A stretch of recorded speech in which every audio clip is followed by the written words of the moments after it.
사람들에게 새 힘을 주는 지식과 방법이 있을까요? 있다면 그것은 무엇일까요?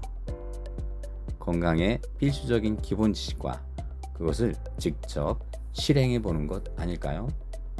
그래서 오늘은 그 정보를 전달하고자 합니다. 건강에는 언제나 가장 첫 번째 신경 쓰이는 것이 있습니다. 바로 우리 몸에 분포되어 있는 혈관이죠. 혈관이 건강해야 한다는 것은 누구나 다 아는 사실입니다.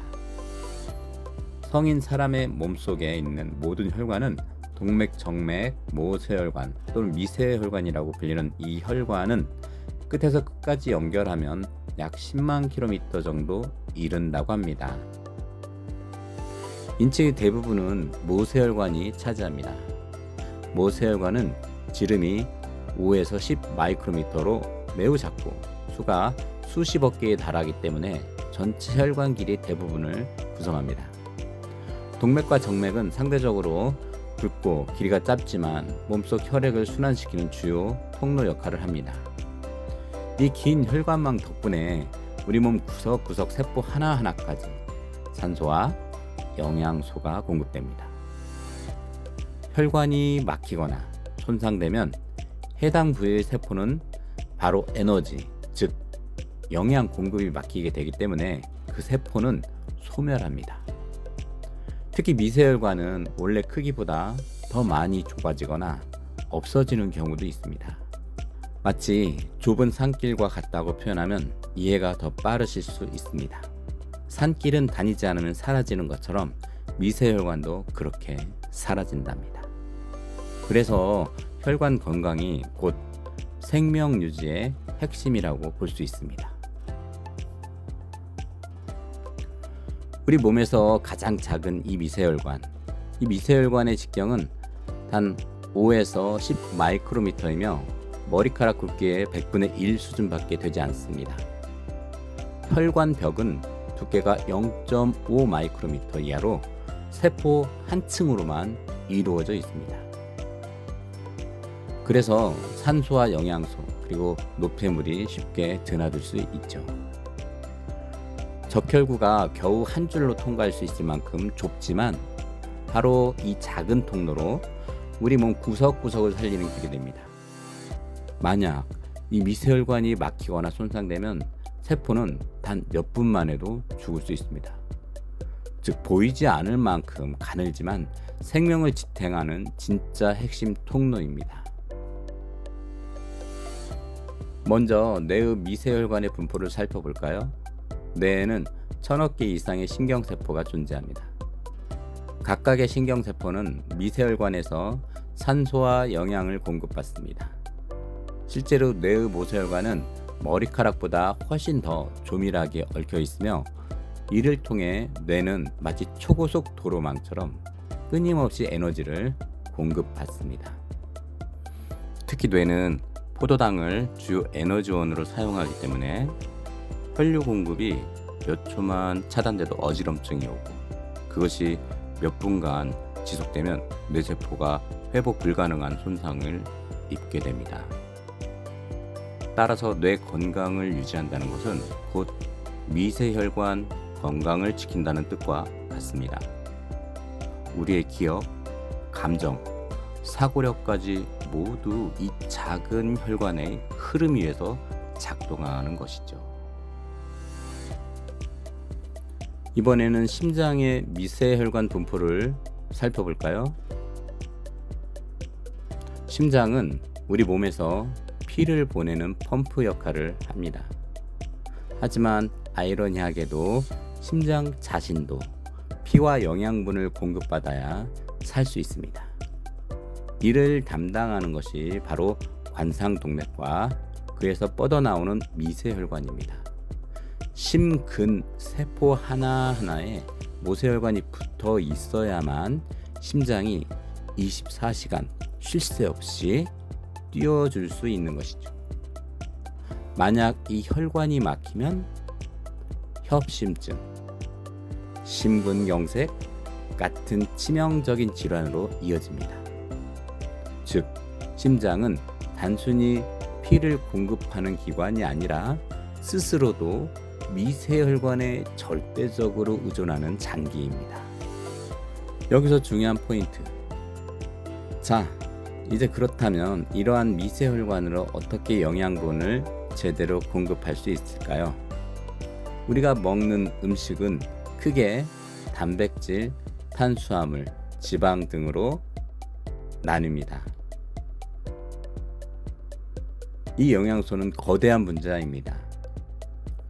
이 큰 분자들은 그대로는 모세혈관을 통과할 수 없습니다. 그래서 반드시 잘게 잘라져야만 세포가 흡수할 수 있습니다. 예를 들어 단백질은 아미노산으로, 탄수화물은 포도당으로, 지방은 지방산으로 분해되어야만 혈관을 통해서 이동할 수 있습니다.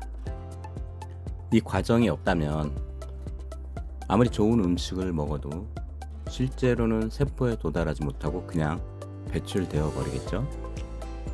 즉, 소화와 흡수 단계는 생존의 필수적인 단계입니다.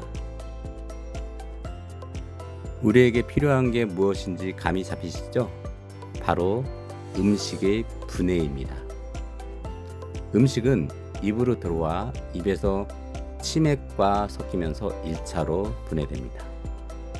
그리고 위에서 위산을 만나 2차로 분해됩니다. 췌장에서 나오는 췌장액과 간에서 생산된 담즙이 소장에서 작용하여 단백질, 지방, 탄수화물 등으로 각각 잘게 나뉩니다.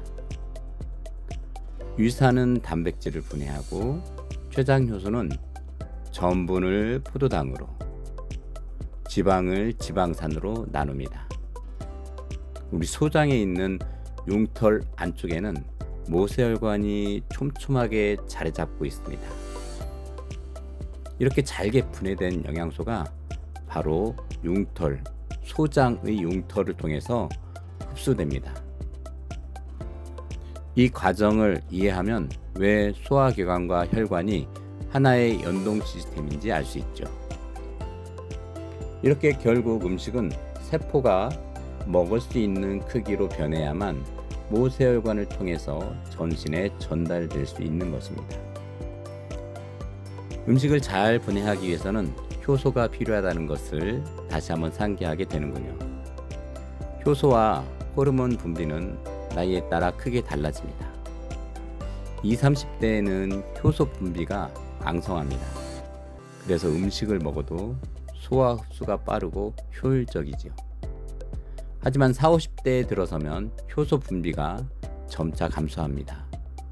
같은 음식을 먹어도 소화가 더디고 영양소가 세포까지 제대로 가지 못하는 경우가 많아집니다. 5, 60대 이후에는 효소와 호르몬 분비가 크게 줄어듭니다. 따라서 영양소 흡수 효율도 떨어지고 같은 양을 먹어도 쉽게 피로해지거나 소화 불량이 발생합니다. 이것이 바로 나이에 따라서 식습관과 조리법을 달리해야 하는 이유입니다. 즉, 나이가 들수록 음식의 양보다 소화가 잘 되는 형태의 식재료들과 조리법이 더 중요해진다는 사실입니다. 이렇게 우리 인체 내부에서는 개인의 장기의 능력에 따라 각기 활동을 합니다. 그런데 말입니다. 인체 안에서뿐 아니라 우리 인체 외부에서도 꼭 해야 할 행동이 있습니다. 우리 몸의 효소와 소화 능력은 나이에 따라 줄어들 수밖에 없습니다. 따라서 우리는 생활 습관으로 이 한계를 보완해야 합니다. 첫 번째로 할 일은 음식을 천천히 꼭꼭 지속적으로 씹어야 합니다. 침 속에도 소화 효소가 들어있기 때문에 잘 씹는 것만으로도 소화 부담이 줄어듭니다. 둘째, 수분을 충분히 섭취해야 합니다.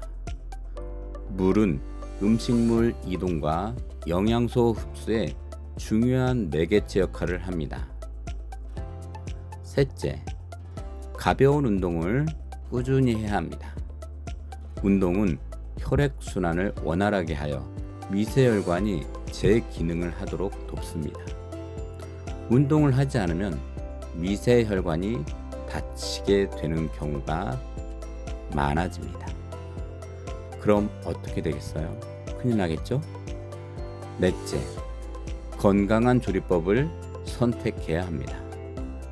튀김보다는 찜이나 삶기를 선택하면 소화가 훨씬 수월해집니다. 이 작은 습관들이 모여 결국은 미세혈관이 제 역할을 할 수 있도록 도와줍니다. 우리 몸속의 미세혈관은 지금도 이 순간에도 끊임없이 일하고 있습니다.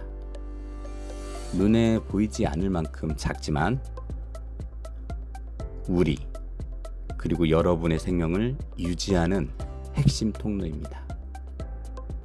작은 혈관을 지키는 작은 습관, 그것이 바로 큰 건강으로 이어집니다. 오늘부터 식습관과 생활 습관을 점검해 보시길 바랍니다. 여러분의 미세혈관은 여러분의 미래를 바꿀 수 있습니다. 네, 지금까지 미세혈관의 중요성을 알아보았는데요. 중간중간 우리가 꼭 해야 할 일들이 있었죠? 바빠서 있는 거는 어쩔 수 없겠지요. 하지만 그 바쁨 때문에 우리의 미세혈관이 막히게 해서는 안 되겠습니다. 이 영상이 좋은 정보를 전달해 드렸다면 구독과 좋아요, 알림 설정까지 부탁드리겠습니다.